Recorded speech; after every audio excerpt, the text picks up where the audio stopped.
Hey everybody, it's Philip Wilkerson back with another episode of Eastern EACE Conversations with Bob and Phil. This is actually our last episode before our big annual conference next week. So we got a little bit of more news to share because the conference is coming up and we are the co-chairs of the Conference Experience Committee. So I guess that means that we should probably talk about conference experience things.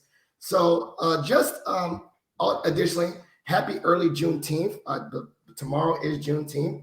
And so we're going to share a couple of things and some resources with you. So let me see, share screen. So if you are a member of Eastern EACE, you should have received an email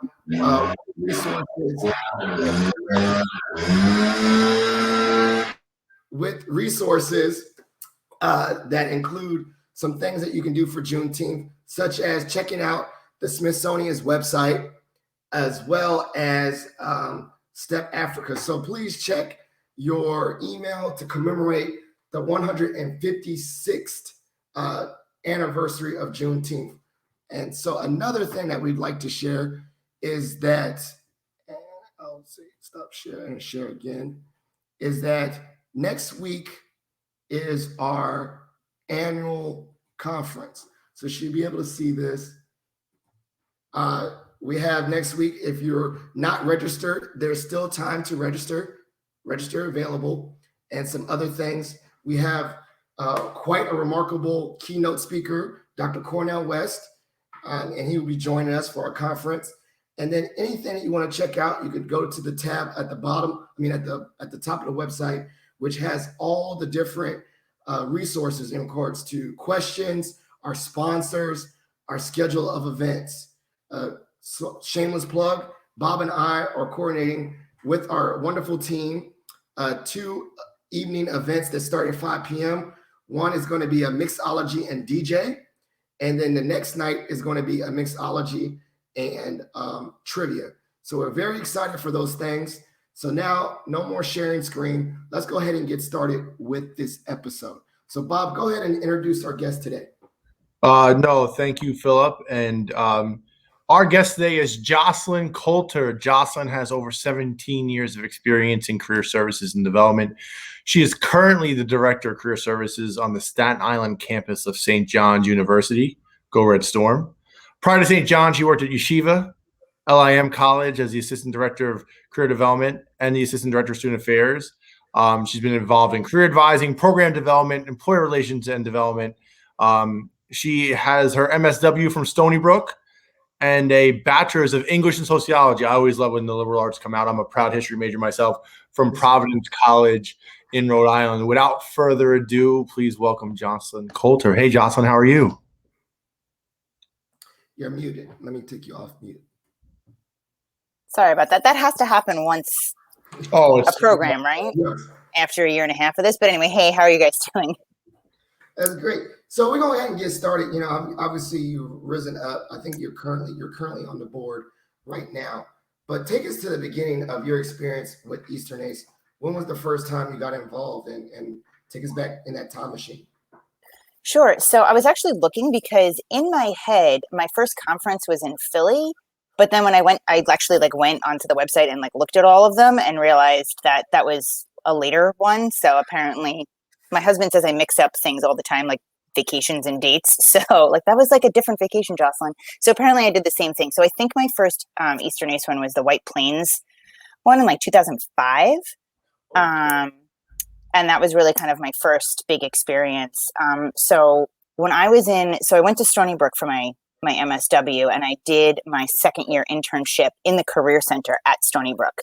And Mariana Savoca, I don't know if you know her, was my boss at the time. And I remember her telling me, many, many, many things, that have served me well in my career. But one of them was definitely about getting involved as much as possible, and getting out of your, the bubble that is your own school, and making sure that you're talking with employers and colleges from around the country. So definitely took that to heart. And, right out of school. And as soon as I got my first job, immediately was okay, I'm going to join Eastern EACE, and I'm going to join Municipal, and I'm going to join NEACE and all these things. And so that kind of really started my involvement. I want to say though, it wasn't until I'm trying to think. I definitely was going to professional exchange and participating in a lot of the events and going to conference every year. But it wasn't until um, I want to say like 2011 or 12 that I actually really got involved in terms of joining a committee. And I think it was Gerald Tang actually who like had kind of was talking about what it was like to be on a committee, and I ended up being on the membership committee and the tech committee for several years. So that was kind of the start of actually getting really more involved than just kind of going to conference and going to events. Excellent. No, that's fantastic. And then you mentioned Gerald. Shout out to Gerald. Gerald's in second to last place in the counted step competition. I'm going to throw a shout out there. Have a healthy competition with Gerald. He beats me in almost everything we do, but right now I'm far eclipsing him. Just throwing that out there. Gerald, I know you're watching. I know you're engaging with this. Strap on the Fitbit, the Apple Watch, whatever you got going there. Catch up. Anyway, and you also mentioned Mariana from Stony Brook. Who are some other people that you looked up to in the field or got you involved in Eastern ACE when you were like, all right, I want to get involved. I know this is what I want to do, from your grad school journey to, getting your first couple of jobs? Who are some of the people that you looked to and said, hey, I want to get involved? Or if it's someone you weren't in direct contact with, I want to be more like them. How do I get more engaged in those regional national organizations? Mm-hmm. Well, like I said, once I kind of got into the first committees, definitely got the taste of being involved and being a volunteer, and just kind of went from there. So, some of my chairs and of the different committees. So Gerald was one of the chairs of one of the committees I was a part of. Patrick Young, Amy Smith was the chair of the tech committee for a year or two when I was on it. So definitely them. I also definitely, for the board position, I would say one of my coworkers, actually Jen Grasso, who's on the board, because I hadn't even thought of it, to be perfectly honest, but she definitely was like, why would you not go for it? So Jen Grasso, obviously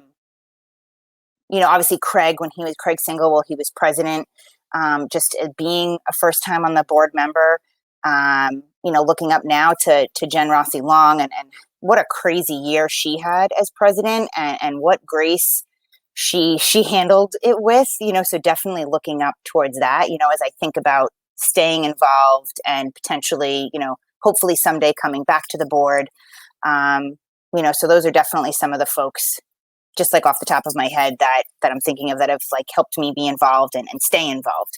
And also my old boss at Yeshiva, Mark Goldman, also in general, he kind of helped me, again, get on committees, whether it's NACE or Eastern NACE or something, just get involved, meet people, grow your skill set. I think that's a big thing, just kind of get out of your comfort zone and do something new. So definitely took that to heart too. Thank you. Thank you. Yeah, that was a perfect segue in regards to your natural skill set. Shout out to I got the master's in counseling. I see that you have a master's in social work. My wife does as well. So shout out to the social workers. What was some of the skills that I'm going to do a two-point question? What was some of the skills that you already had that you contribute to your extracurricular, to this organization, that you believe you did? And then what was some of the new skills you learned because of your involvement? So what did you already have that you contributed? And then what were some things that you learned? Well, I think just coming from kind of a counseling, social work, advising sort of background, I think, I brought the empathy and the listening, and, I'm really big in terms of whether it's my actual, my day-to-day job or any of my side, volunteer jobs, is teamwork and making sure that we're all on board with a vision and we all know what our goals are, and making sure everybody's heard. So I think I definitely bring that to whether it's committees or the board role, in terms of, again, just kind of making sure all ideas are heard, making sure everybody feels welcomed, feels accepted, feels like their work matters. That was just kind of a natural fit. I would say in terms of pushing, I do think that, when I was on the tech committee and the membership committee, I was obviously interested in both things, but but interested in tech and really good at it are two different things. So that kind of, pushed my skill set a little bit, which was great because then from being in the tech committee, got really interested in a lot of things.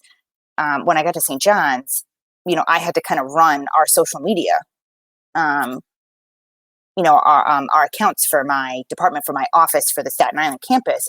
And I was like, oh, I already know how to do this. Fantastic. Or I know how to run a Twitter chat, or I know how to do, so that was perfect. Or, we're using Hootsuite as part of the PR committee. And so we use something similar at St. John's, but it's like, oh, great. I know how to use both of these things now. Fantastic. Which, we were not trained on that in the MSW program on how to do Instagram Live or how to, do hashtags and get followers on, how to do a Twitter chat. So that was good. Hadn't really done webinars before. And then I was also on the professional development committee. I forgot about that one. I was co-chair of the professional development committee before the board position.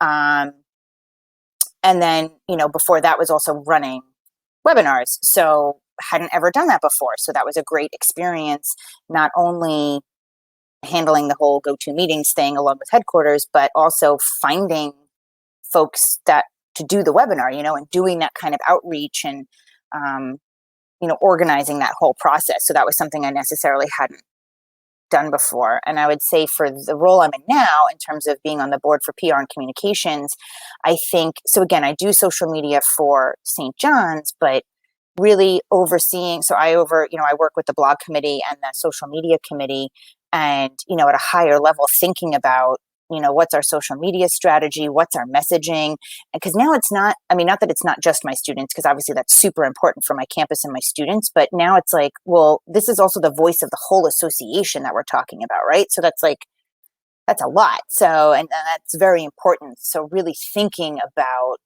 what that message looks like, what is going out on social media, and how to handle that. So that was definitely something, if there was something that we needed to get out like immediately, okay, and making sure though that it's right, and making sure that what we're saying is reflective of the values and the mission of Eastern ACE. So being very cognizant of that. So again, was doing that, but not to this level that I've been doing it for the past 2 years. I don't know if that answered your question. That's really spot on, and I think such the important aspect of communication. But then speed over, I don't want to say quality, but speed over messaging. Knowing that sometimes you have to get things out quickly, but they also have to be on point, and having extra sets of eyes, and just the power of social media and just communication in general. So we have a lot of people that watch these that are aspiring leaders in the field, and leadership is a lot of different things. You have, worked your way up to your director level. What is a skill set that you have gained along the way that has made you a better leader, or a skill set that you gained from one of the leaders that you worked with that you really try to emulate on a daily basis? I think, again, listening just in general, but I think asking questions. I tend to be, and this is me as a human being, I tend to be a very make sure everybody's happy kind of person, and more of that like mediator, more so than the person that's like, well, what about this? And what about this? And did you think about this? But you have to do that as a leader anywhere, right? So that's something I've been working on just in my own professional life. In terms of if something I'm like, I don't know if that's worded right, or I don't, I'm not sure about something. My natural inclination would be to be like, it's fine. Because again, that's just who I am as a person. But as a leader, you have to ask the hard questions. You have to say, I don't know if I agree with that necessarily. Or wait, why is that like that? And, I think the whole board is, kind of trying to get into that, is in that mindset. Like, okay, we can't just say we're doing something because we've always done it before. And this past year, obviously, because we had to do things that we never had to do before, right? And make some tough decisions about conference, like 2 years in a row, and, a lot of other things. So thinking about, okay, well, not necessarily just what will make everybody happy, but what's actually right for the organization, what's right for Eastern ACE. And so I think, again, all of the committee work plus the board position, I think, is just me constantly working on that and seeing how important that skill is in terms of asking the hard questions and not being afraid to disagree with people. Yeah, so my next, the thought I kept coming back to is message, and then like values. And so what would you say is like, and this is not like if you were a billboard, what are your values in regards to your leadership values, core ones like listening or diversity, whatever those values. And then what do you think when you're using those values, how are they aligned or in sync with the values of Eastern ACE? Well, I mean, I definitely think, just to answer that part, I think my values and Eastern ACE's values certainly align, or I wouldn't be doing all the volunteer work that I do for Eastern ACE, for sure. But I mean, I think acceptance and inclusivity, but I think, for me, and I remember I can't remember now if it was Mariana or Mark, so I apologize if they're watching, but I remember one of them saying, your job as a leader is to build future leaders. Like, that's your job. So if you aren't seeing the people beneath you grow into higher positions, whether that's with you or somewhere else, then you're not doing your job. And so that's definitely a value that I take into everything I do, right? So with my students, right? So if they're not leaving and being successful and doing what they're doing, then I'm not doing my job, right? So if the people that I supervise at my day-to-day job aren't growing and taking on new things, I'm not doing my job. And then I think it's the same thing for Eastern ACE. If our members aren't growing, if they're not learning, if they're not interested in, if they're taking on if they're not interested in taking on leadership roles, or if they're, if they're not growing within those roles, again, we're doing something wrong. But I think Eastern ACE really values the membership. Obviously, we're here for members Eastern ACE exists for members to grow and learn. But I mean, I think this is an organization that really values growing their own volunteers into leaders, and getting as many volunteers, as many members as possible into committees, into, volunteering for different events, mentoring, whatever it is. So I think that's definitely something where our values are really in line.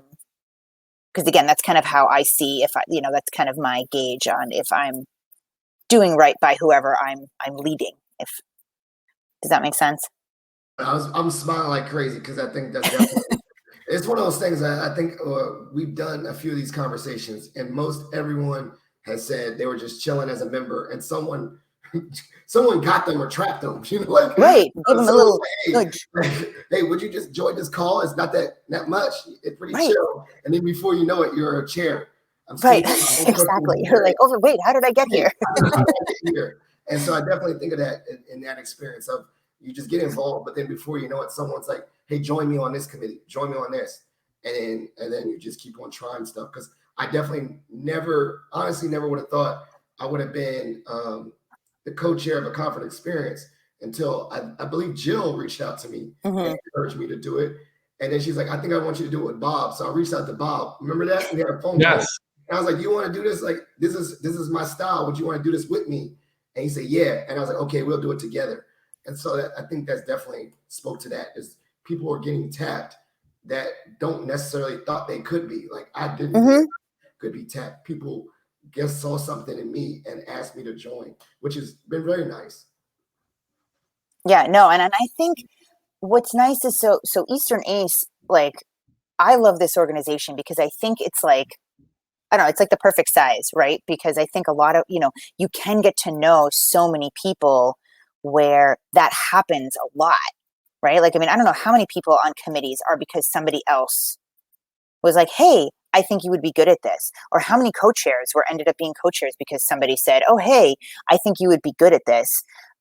Versus, I mean, yes, you still have to put your name down and do the whole thing, but versus just getting an email that says you should apply, which obviously will happen. And by the way, I believe committees open the week after the conference. So just an FYI about that. But if I didn't steal your promotional material, sorry. So if you're watching this and nobody has nudged you, I'm nudging you now. So you should apply for a committee.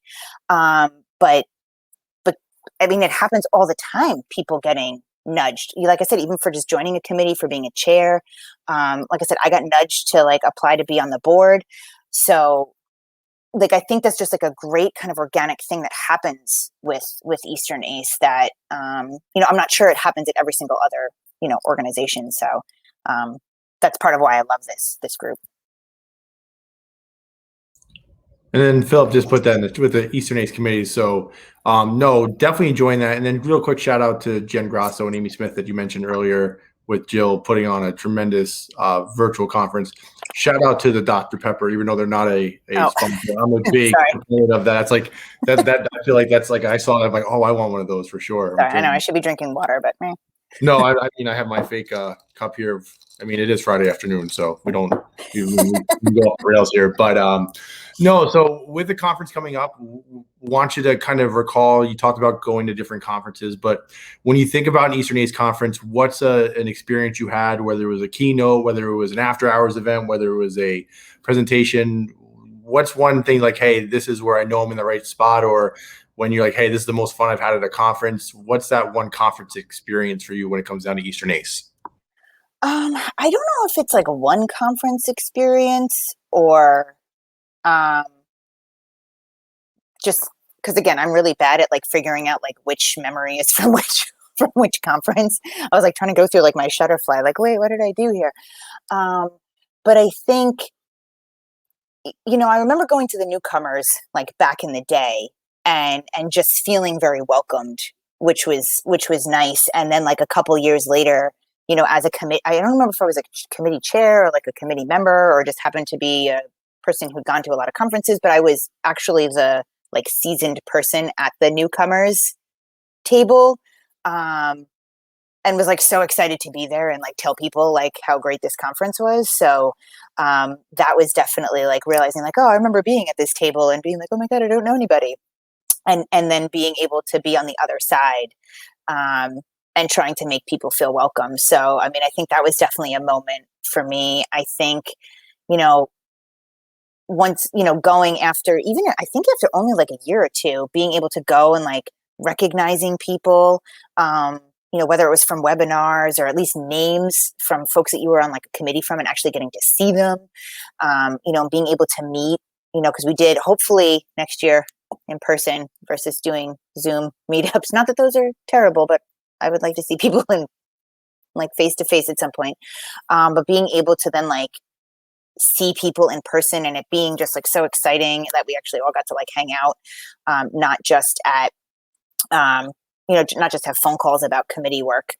I think, I know this sounds silly, but like going to like breakfast and lunch and just having kind of those organic conversations, the sessions are great too. And I always bring home like a ton of stuff. And then everybody's like, oh, Jocelyn came home from a conference again. She's got her file of things that she's going to want to do over the next year that we're never going to have time to do. And if my coworker Mansoor is watching this, he's like, oh God, yeah, I know the Eastern ACE conference is next week. Like it's going to have all their stuff. But I love, like, again, I mean, this industry, whether it's like our employer recruiter partners or career services, are just so open to sharing ideas anyway. But like, just going to lunch, breakfast, dinner, whatever networking event it is, and just bouncing ideas off of each other and having these kind of organic, I think that's where like some ideas and other things come from, is from those. And again, this association, everybody's so friendly and warm and open that you're never going to like, well, I mean, I could also just be because I'll talk to anybody, but I've never gone to breakfast and like not talk to anybody or not come away with an idea, or not come away with, okay, we're going to meet for lunch later. So those are definitely some of my favorite pieces. I also remember, and there's also like, being able to do things with coworkers and with folks in your field that are not just work, right? Like going to Niagara Falls and like taking the boat, and doing kind of fun stuff like that, is also certainly a fun part of conference, or going for a yoga around I'm thinking of Niagara Falls because I'm trying to remember. I think either that one or the Rustin was the last one. I was about to say Before- Reston was the last one because it was Reston was the one that right when I got started at Mason. Okay. I went to that one in 2018, and I slowly said, "Okay, wow, I need to get involved with Eastern Ace after that Reston one." And I made it in my mind. I was like, "Man, you know what? I'm going all in, and I'm gonna be very involved for Baltimore." And I signed up. I got the professional development grant. I started doing Twitter chats more often. I think people started to know who I was as Philip. And then the pandemic hit, and then I was like, "Oh, bummer." And I was smiling a lot because I do remember I still felt like a newcomer, and I was on the hospitality committee, and I did the first virtual newcomer event with Rachel and Gerald and that team, and then we did it again just this past yesterday. It was just yesterday. Oh my goodness! Like, wait, it was yesterday. like a week ago. And it felt I was smiling because I felt that same feeling of feeling completely new, and wow, this felt very nice to me to be welcomed. And now it's on the other end, like hyping it out. And I felt I really identify with that statement you just said as well. It's like, wow, like it felt good to be welcomed. I want others to feel that welcoming as well because that felt good to me. I want to make sure that someone else felt that way. So hopefully the people yesterday felt that. Even in a virtual space, they felt welcome. I'm sure they did. If you were there, Phil, I'm sure they did. Loud. Me and Bob are just loud, and I'm going. Maybe they're like this guy. If these guys can run a virtual room with music and early breakout rooms, then anyone can do it. True, very true. So Bob, I'm gonna let you drop that bomb question. No, that. All right. So we have one last question for you, Rennet. Okay. Before we do that, just want to tell everyone you can still sign up for the conference. Eastern Ace website, do that. Open up with a keynote moderated discussion with Dr. Cornell West. So something that you don't want to miss, facilitated by Sam Ratcliffe and Dr. Alicia Monroe. So please, I'm so looking forward to that. go check that out. I mean, it's going to be a real clear kickoff. Kudos. I mean, everyone that joined us at Newcomers, thank you. Thank you to Skill Survey for sponsoring that event. Thank you to Enterprise for sponsoring all the conference experience and entertainment that night, whether it's the mixology with Philip and his old fashioned, or the next night with Jenny and her Moscow Mule, with trivia, whether it's the DJ, and hopefully you'll join us for a guided meditation on the beaches of Atlantic City Thursday morning, where we'll bring some piece of Atlantic City to you as a precursor to the event for next year. But the last question we have for you, Jocelyn, is that what's the one thing that you would tell younger self to prepare you for your career? Like, what's the one thing that you wish you knew when you were starting off in the career? You're graduating from Stony Brook, go Seawolves. You're ready to go. What's the one thing that you wish you knew that you know now? I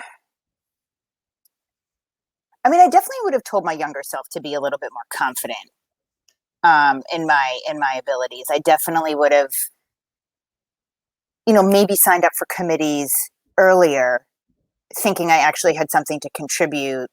I mean, I'm glad I got a nudge, right? But there was a while, right? Like, I was part of Eastern Ace for a pretty long time before I actually joined a committee. And then it was like, no looking back. And I was like, oh, this is amazing.